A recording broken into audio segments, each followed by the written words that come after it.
Terima kasih Anda masih menyaksikan Kompas Siang, Saudara. 2 pekan jelang pemilu, pemerintah kian gencar membagikan bantuan sosial. Anggaran Bansos tahun ini bahkan hampir menyentuh angka 500 triliun rupiah, tertinggi sepanjang masa. Pengamat menilai pembagian Bansos di masa pemilu bisa menimbulkan kecurigaan. Oleh karena itu, pembagiannya harus diawasi agar tidak dijadikan alat politik.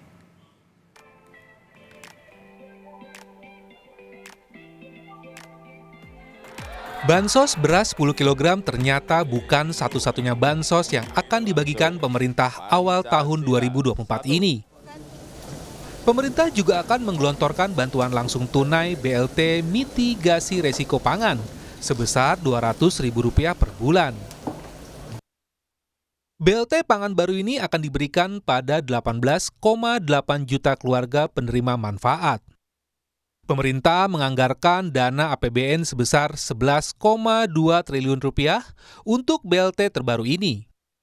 BLT ini akan diberikan selama 3 bulan atau hingga Maret mendatang. Rencananya BLT akan dicairkan untuk 3 bulan sekaligus pada bulan Februari nanti. Dengan demikian, penerima akan langsung menerima Rp600.000.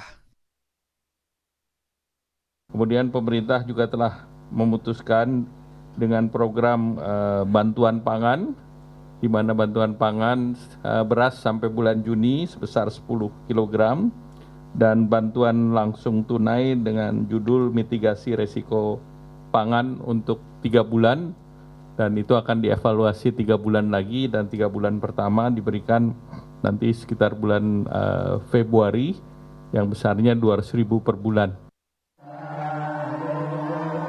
Pembagian bansos di masa kampanye pemilu mendapat sorotan pasangan Capres-Cawapres nomor urut 1, Anies Baswedan dan Muhaimin Iskandar.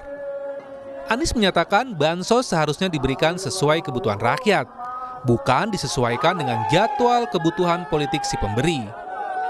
Sementara Muhaimin menegaskan bansos adalah kebijakan negara, tidak boleh diklaim oleh presiden atau pasangan calon peserta Pilpres. Bansos itu diberikan mengikuti kalender kebutuhan rakyat, bukan mengikuti kalender politik.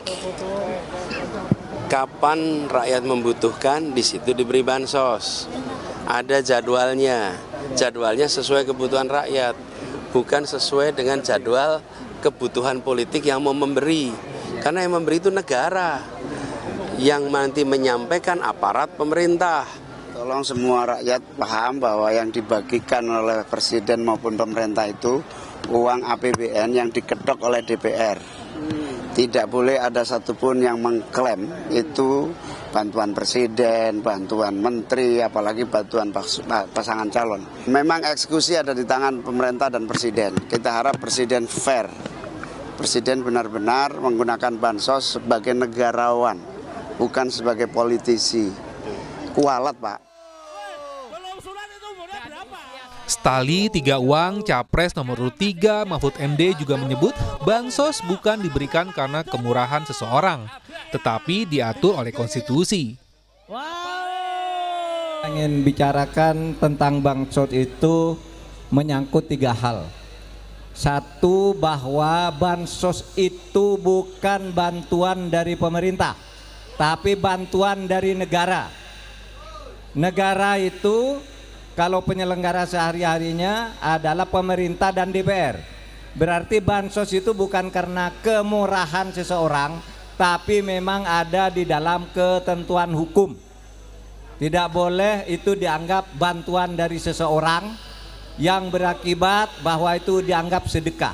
Itu kewajiban konstitusi pasal 34 ayat 1 yang berbunyi, fakir miskin dan anak terlantar dipelihara oleh negara.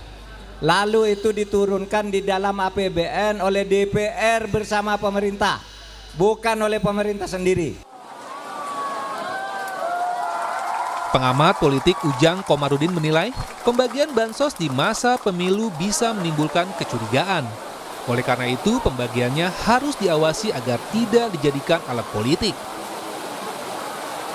Ya, ada mekanisme gitu, misalkan bagaimana tidak disalahgunakan, karena ada mekanisme pengawasan baik dari BPK, BPKP, dari kepolisian gitu.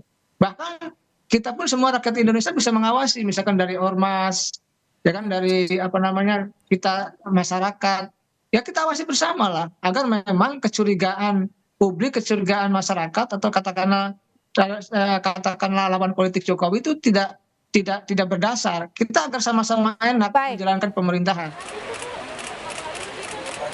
Anggaran pemberian bansos yang naik pesat di tahun 2024 dipertanyakan efektivitasnya oleh peneliti Indef Ahmad Heri Firdaus.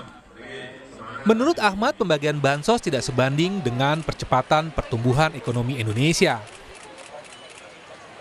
Ya, anggaran bantuan sosial dalam APBN ya memang memiliki beban tersendiri ya, karena jumlahnya yang sedemikian besar ya, apalagi tahun ini secara total itu mencapai hampir 500 triliun bahkan ya. Namun demikian ini tidak berkorelasi positif dengan percepatan pertumbuhan ekonomi. Jadi bansosnya selalu besar, namun tidak ada akselerasi pertumbuhan ekonomi. Ya, pertumbuhan ekonomi kita selalu stagnan ya di angka 5%-an. Nah, ini yang jadi pertanyaan, efektivitas bansos selama ini. Pada tahun 2024, alokasi dana bantuan sosial naik 20 triliun rupiah menjadi 496 triliun rupiah. Angka ini memecahkan rekor tertinggi pembagian bantuan sosial dari negara sepanjang masa. Bahkan angkanya nyaris sama dengan total anggaran yang dikeluarkan oleh pemerintah dalam mengatasi pandemi COVID-19 senilai 498 triliun rupiah.